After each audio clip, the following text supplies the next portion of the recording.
ஓகேங்களா? அதை வேணா நீங்க நோட் பண்ணி வச்சுக்கோங்க. சரி, இப்போ நம்ம வந்து இந்த போயம் லைன்ஸ்க்கு வந்து போலாம். ஃபர்ஸ்ட் லைன் என்ன சொல்லிருக்காங்க பாருங்க. How doth the little crocodile improve his shining tide அப்படின்னு சொல்லிருக்காங்க.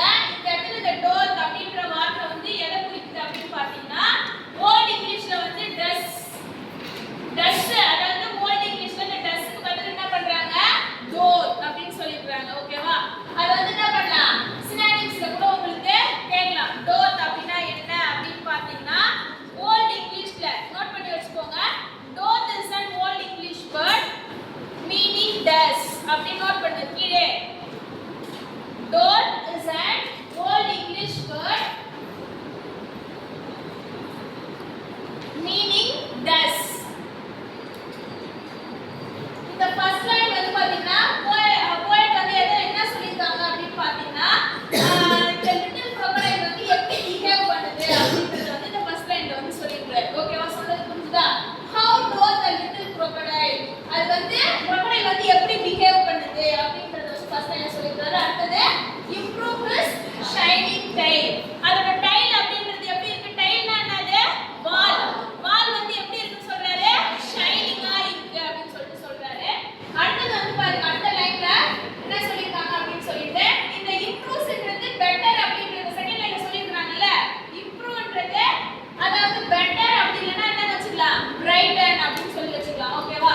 அடுத்து வந்து பாத்தீங்கன்னா, எப்பவுமே இந்த crocodile வந்து என்ன பண்ணுதுன்னு சொல்றாங்க, ஷைனிங் டெய்ல்ஸ், ஷைனிங்கா இருக்குனாது நீட் அண்ட் க்ளீனா இருக்குன்னு அர்த்தம் இல்லையா? சோ அதனால வந்து இத வந்து சொல்லிருக்காரு. அடுத்து வந்து பாருங்க, and pour the water of the nail.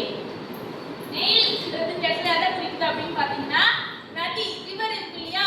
Longest river in the world எதுன்னு கேட்டீங்கன்னா எது? நெயில்.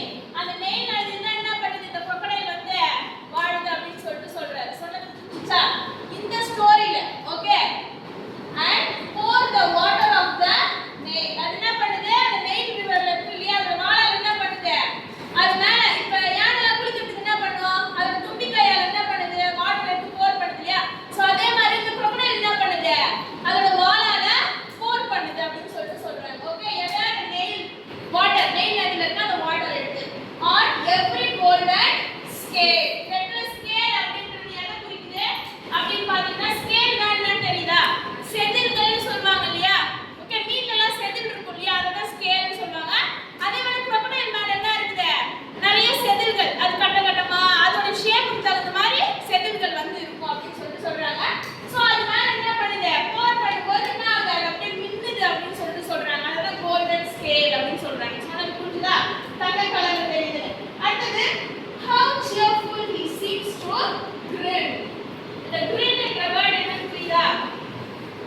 என்னது grin அப்படின்னா smile broadly அப்படின்னு நோட் பண்ணி வச்சுக்கோங்க. smile broadly, smile broadly. Grin how neatly spread his claws. இந்த claws அப்படின்ற வேர்ட் எதை குறிக்குதுன்னா, அதோட ஷார்ப்பான நெயில்ஸ் வந்து குறிக்குது. அதோட ஷார்ப்பான நெயில்ஸ் வந்து குறிக்குது. அஞ்சு என்னாச்சு கேட்டீங்களா? அடுத்தது and welcome little fish in with gently smiling jaws. இந்த jaws என்ற வேர்ட் எதை குறிக்குது அப்படின்னு பார்த்தீங்கன்னா, நம்மளோட மவுத்தோட போன்ஸ் இருக்கு இல்லையா, இப்படி பண்றோம், இதான் நம்ம jaw அப்படின்னு சொல்றோம். ஓகே. அதாவது இந்த பக்கம் விரியறதுக்கு வந்து யூஸ் பண்ற போன், அதனால நம்ம என்ன சொல்றோம், இல்ல மவுத்தோட அந்த பிளேஸ் தான் jaw அப்படின்னு சொல்றோம். ஓகேவா? சொன்னது புரிஞ்சுச்சா? எழுதிட்டீங்களா ஜான்றதுக்கு? சரி, ஓகே. இப்போ இந்த போயம் வந்து பாத்தீங்கன்னா சிம்பிளா ஒரு சம்மரியா நான் சொல்றேன் பாருங்க என்னன்னு சொல்லிட்டு. அதாவது இது வந்து ஒரு ஐரணி அப்படின்னா என்ன? அதாவது ஆக்சுவலா இருக்கிற விஷயம். ஓகே. crocodile அப்படிங்கிறது நம்ம எல்லாருக்குமே தெரிஞ்ச விஷயம் தான். ஓகேவா? என்ன, அது வந்து ஒரு ஹார்ம்ஃபுல் அனிமல். அது எல்லாத்தையும் என்ன பண்ணும், கண்டிப்பா இப்போ வந்து தண்ணி குடிக்க வந்து டியர்ஸ், லயன்ஸ் இல்ல எது வந்து சாப்பிடும். ஓகே. அதோட நேச்சுரலான கேரக்டர் என்ன அப்படின்னு பாத்தீங்கன்னா, அதோட பசிக்கு கண்டிப்பா அது என்ன பண்ணும், வேட்டையாடி சாப்பிடும்.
ஏற்படும் அப்படின்றத சொல்றாங்க. ஓகேவா? புரிஞ்சுதா எல்லாருக்கும்?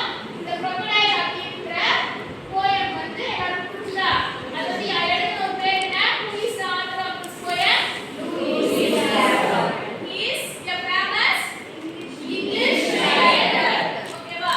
சரி, அடுத்தது இந்த